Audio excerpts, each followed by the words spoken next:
The Real Outdoor Experience is brought to you by Fast Track Performance. Share our passion.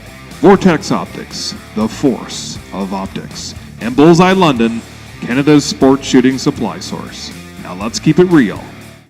Hi everybody and welcome back to the Real Outdoor Experience. I'm your host Carlin and this is Ian. This is one of my favorite episodes, the gear episode.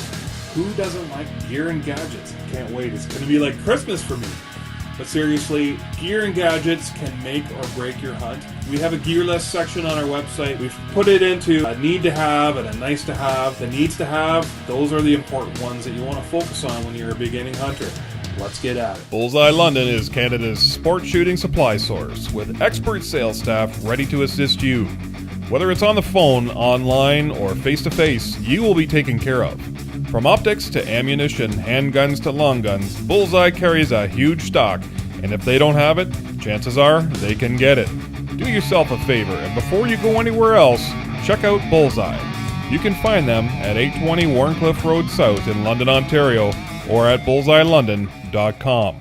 Carlin, you make a great point with the gear and gadgets segment because there is so much cool stuff when it comes to turkey hunting. Because in Ontario we've got such a different range. You can have snow in the early season to a hot mid-July like temperatures at the end of May. Having the appropriate clothing for the entire season I think is really, really important. It's easy to get a little carried away with camouflage. Camouflage for the most part is for us.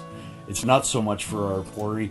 Sitting still and making sure that your clothing doesn't stand out, I think, is the most important piece. Camouflage is meant to break up your pattern so that when you're sitting with your back up against a tree or sitting with a backdrop of foliage, that you do sort of blend in. You're not outlined, you're not silhouetted by whatever you're wearing. I think it's more important to have comfortable gear, the right gear for the right temperature, so you're not too hot, you're not out there freezing, not being forced to move when you don't want to. Appropriate face mask, being able to cover up your face, I think is probably one of the most important elements of clothing in your camouflage repertoire. I know that a lot of people are always asking, what is the best boot to wear, and the answer is the boot that fits you, the boot that's comfortable to wear, and the boot that's going to let you stay out in the woods alone. Having an abundance of calls and several different calls in your arsenal is very, very important, I think, when you're turkey hunting, especially if you're going back to the same area. You're working a tom with a particular call. One day he hears you, he gobbles, but he doesn't commit, you don't wind up getting him. Going back the next day and using that same call, you're just educating him. It's a good opportunity to talk about independent companies like Gobblestalker and some of the calls that they make. It's easy to spend a lot of money on turkey calls, and that's a deterrent for everybody, and a reality, of course. You can buy less expensive calls, but one of the bigger challenges I find, Carlin, is that if you're going into your mainstream stores like your Canadian Tire, Walmart, and just buying a production call off the shelf, how many other hunters are doing that exact same thing? And when you're hunting public land or public land that borders on the private property that you're on, turkeys are going to hear every single box call that Walmart sells. And if you go into the woods, then no matter how well you're using that call, it's the tone and the sound that those production calls are making. You're going to sound like something he's already heard before, and he knows that that's not a hen. It makes it very difficult to hunt that bird. He'll still gobble at it because they can't help it. Turkeys will gobble at a car door slamming, at a train whistle, but they're not going to come in to check it out. And that's, I think, part of the reason why we can work birds, we can hear them, we can even see them, but they hang up at a range.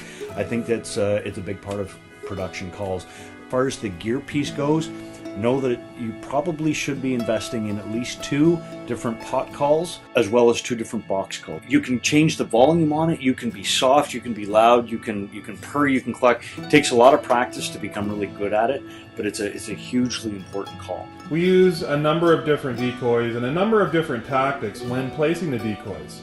Tune into episode 4 for sure to learn a little bit more about the tactics with decoys. Just know that there are so many on the market, you got to choose the ones that fit right into your budget. One of the things that I think that people should practice is being able to use a pot call with it just either sitting in your lap or sitting on the ground, and being able to purr and cluck with one hand while you've got one hand on your gun. Because when turkeys are in close, you cannot move. You can't move at all.